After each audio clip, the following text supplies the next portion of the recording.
Shalom, Horas, dan salam sejahtera bagi Bapak Ibu, Saudara-saudari yang dikasihi Tuhan Yesus Kristus. Marilah kita mempersiapkan hati kita, pikiran kita untuk mendengarkan firman Tuhan. Terlebih dahulu kita berdoa. Kasih karunia dan damai sejahtera dari Allah Bapa Tuhan kita dan dari anaknya Tuhan Yesus Kristus menyertai kamu sekalian. Amin. Bapak, Ibu, dan saudara-saudari yang dikasihi Tuhan Yesus Kristus, firman Tuhan untuk kita renungkan pada hari ini tertulis di dalam surat Yakobus pasal yang keempat ayat 15. Sebenarnya kamu harus berkata, jika Tuhan menghendakinya, kami akan hidup dan berbuat ini dan itu. Demikianlah firman Tuhan. Saudara-saudari yang dikasihi Tuhan Yesus Kristus, ada sering kita mendengar pernyataan yang berkata, hidup ini begitu singkat. Gambaran hidup manusia dalam Alkitab juga dikatakan bahwa manusia hidup seperti rumput yang cepat kering dan layu. Kehidupan manusia ini begitu singkat. Oleh karena itu, ketika kita hidup di dunia ini, apakah yang harus kita lakukan? Bagaimanakah kita harus hidup supaya berkenan kepada Tuhan? Bagaimana harus menata hidup dalam waktu yang singkat dan seperti uap ini yang cepat hilang ini?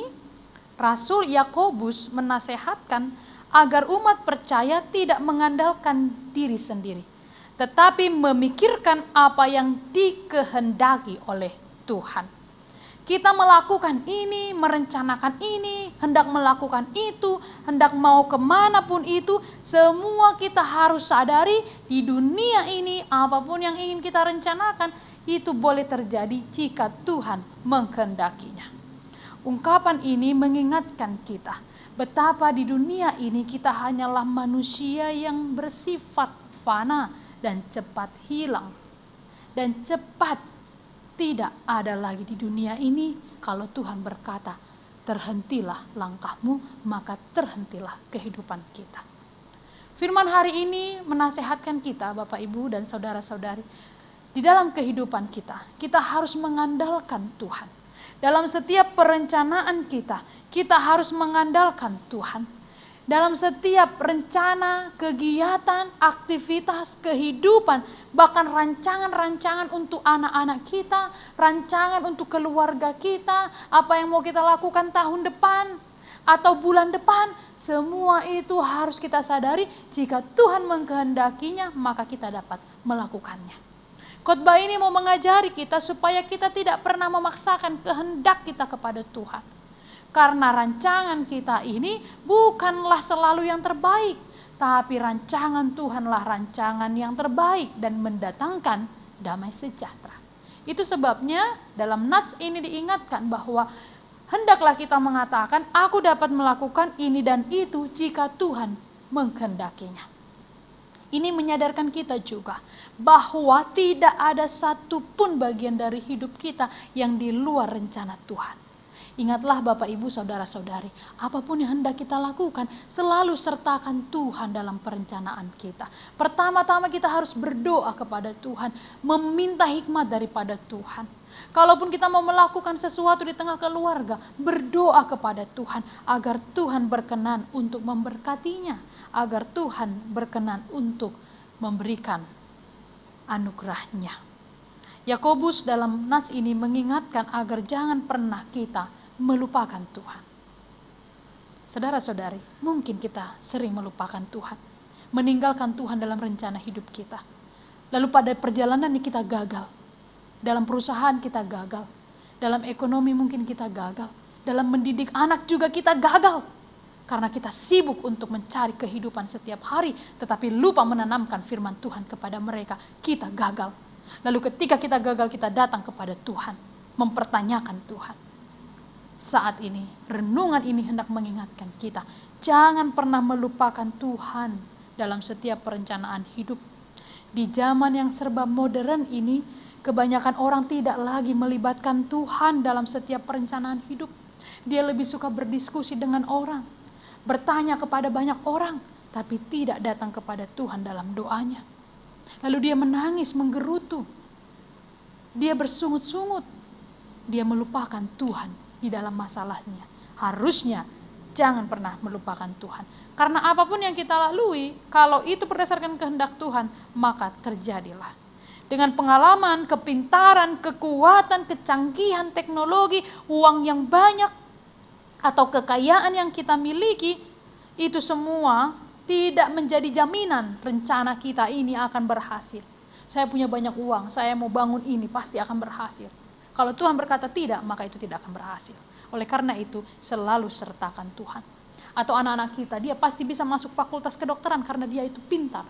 Ingat, jika Tuhan berkata tidak, maka tidak. Oleh karena itu, selalu sertai dalam perencanaan, dalam kehidupan kita. Jangan pernah melupakan Tuhan. Orang yang melupakan Tuhan dalam setiap rencana hidupnya sama artinya meninggalkan Tuhan, mengabaikan kehadiran Tuhan. Menganggap seolah-olah Tuhan tidak ada dan tidak punya kuasa. Dan inilah yang menjadi akar persoalan dan akar kesombongan manusia. Bapak, Ibu, dan saudara-saudari dalam Kristus Yesus, apa yang akan terjadi esok, lusa, minggu depan, bulan depan, tahun depan? Adakah kita tahu? Tidak ada. Tak seorang pun tahu. Oleh karena itu, kehidupan ini tidak selalu selurus dan semulus yang kita bayangkan. Terkadang ada kejutan-kejutan yang membuat kita akhirnya bergumul dan menderita. Yang tidak pernah kita harapkan, kejutan itu muncul. Sementara kita hanya bisa menduga-duga dan mengira, marilah sepanjang hidup ini kita sertakan Tuhan. Selalulah mendekatkan diri kepada Tuhan dalam hal apapun yang kita lakukan. Amin. Marilah kita berdoa. Tuhan Allah, Bapa yang bertahta dalam kerajaan surga, kami memuji Engkau karena segala kebesaran dan kebaikan-Mu dalam hidup kami. Terima kasih karena Engkau memperkenankan kami mendengarkan firman-Mu yang mengingatkan kami bahwa tidak boleh kami melupakan Engkau dalam setiap rencana hidup kami. Setiap hari apapun yang akan kami lakukan, kami harus selalu menyertakan Engkau Tuhan, agar kami senantiasa semakin merendahkan diri dan mengakui kuasa-Mu dalam kehidupan kami. Bapa dalam kerajaan surga, hari ini segala sesuatu yang hendak kami lakukan, kami mempercayakan semuanya kepada Tuhan. Hadirlah Engkau menuntun kami dan memberkati kehidupan kami semua. Hamba-Mu berdoa untuk seluruh jemaat-Mu yang saat ini sedang bergumul dan berbeban berat. Tuhan, berikanlah kepada mereka pengharapan.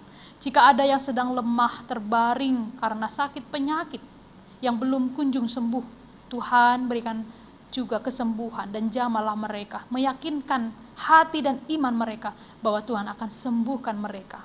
Terima kasih ya Tuhan Allah untuk segala kebaikan-Mu. Terimalah doa kami dan ampunilah dosa yang kami lakukan. Di dalam Kristus Yesus kami berdoa dan mengucap syukur. Anugerah dari Tuhan kita Yesus Kristus, kasih setia dari Allah Bapa, dan persekutuan dengan Roh Kudus menyertai kamu sekalian. Amin. Salam sejahtera untuk Bapak, Ibu, dan saudara-saudari yang dikasihi Tuhan Yesus Kristus. Tetap bersukacita dan bersemangat di dalam Tuhan. Tuhan Yesus memberkati.